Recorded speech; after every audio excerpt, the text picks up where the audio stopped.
में विधानसभा चुनाव खत्म हो चुके हैं और 8 तारीख का सबको इंतजार है, लेकिन बिहार के दो राजनीतिक धुरंधरों की किस्मत दांव पे लगी है। जहां बिहार के मुख्यमंत्री नीतीश कुमार तो वहीं दूसरी तरफ लोजपा रामविलास के राष्ट्रीय अध्यक्ष और केंद्रीय मंत्री चिराग पासवान अपने अस्तित्व की लड़ाई लड़ रहे हैं। वैसे अगर देखें तो भाजपा ने दोनों को वैसी सीट दी जहां से भाजपा का कभी खाता ही नहीं खुला। वैसे तो नीतीश कुमार पिछला विधानसभा चुनाव भी दिल्ली में लड़े, लेकिन दोनों जगह पे नीतीश कुमार को हार ही मिली। वहीं अगर देखें तो चिराग पासवान पहली बार दिल्ली विधानसभा का चुनाव लड़ रहे हैं, लेकिन नीतीश कुमार से चिराग पासवान की स्थिति अच्छी है।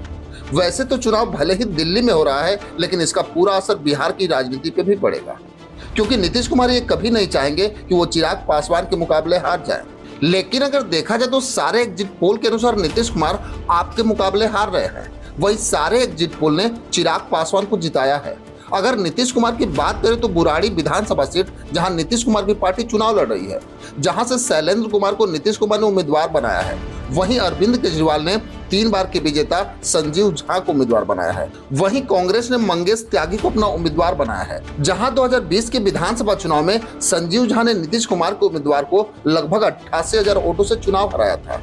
और सबसे बड़ी बात तो यह है कि अगर ताजा रिपोर्ट की माने तो नीतीश कुमार की पार्टी की जीत का अंतर कम हो सकता है, लेकिन नीतीश कुमार का हारना लगभग तय है। क्योंकि अगर राजनीतिक पंडितों की माने तो बुराड़ी विधानसभा में सबसे ज्यादा ब्राह्मण वोटर है और संजीव झा उसी समाज से आते हैं। वहीं अगर पिछली बार के मुकाबले को देखें तो जेडीयू के शैलेंद्र कुमार संजीव झा से आधे वोट भी नहीं पाए।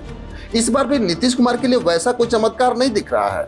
वहीं अगर दूसरी तरफ देखा जाए तो सबसे ज्यादा हॉट सीट इस समय दिल्ली की देवली विधानसभा सीट बनी है, क्योंकि यहाँ चिराग पासवान की पार्टी चुनाव लड़ रही है और कई एग्जिट पोल का ये दावा है कि चिराग पासवान का जितना लगभग तय है। वैसे अगर देखा जाए तो अभी तक यहाँ पे केवल 4 बार ही चुनाव हुए, क्योंकि देवली विधानसभा सीट 2008 में अस्तित्व में आई, जिसमें 1 बार कांग्रेस और 3 बार आप का विधायक जीता। वैसे अगर देखा जाए तो ये भाजपा के लिए हमेशा मुश्किल सीट रही। कभी भी भाजपा यहाँ 40,000 से ज्यादा वोटों से चुनाव हारी, लेकिन इस बार चिराग पासवान के लड़ने से ये हॉट सीट बन गई है। वैसे मैं आपको बता दूं कि देवली विधानसभा सीट एक सुरक्षित सीट है। यहाँ पे 1,43,692 पुरुष वोटर और 1,20,517 महिला वोटर शामिल हैं, यानी 2,64,240 यहाँ पे मतदाता हैं।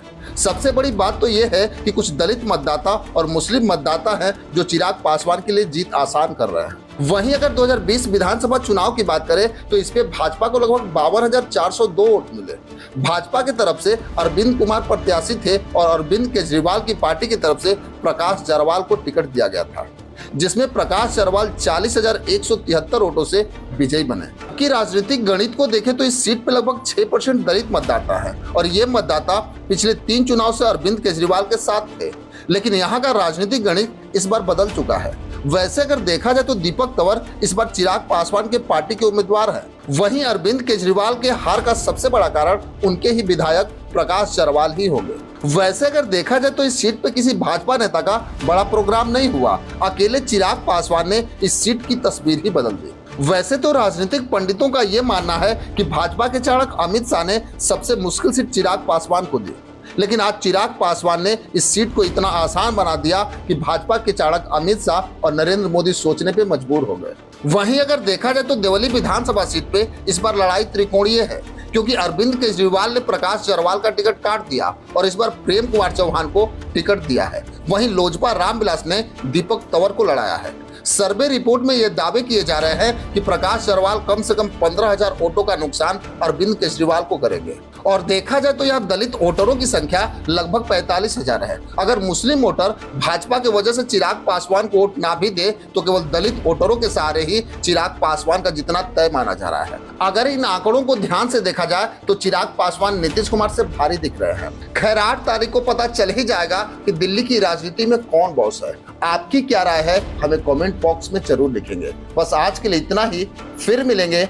जय हिंद।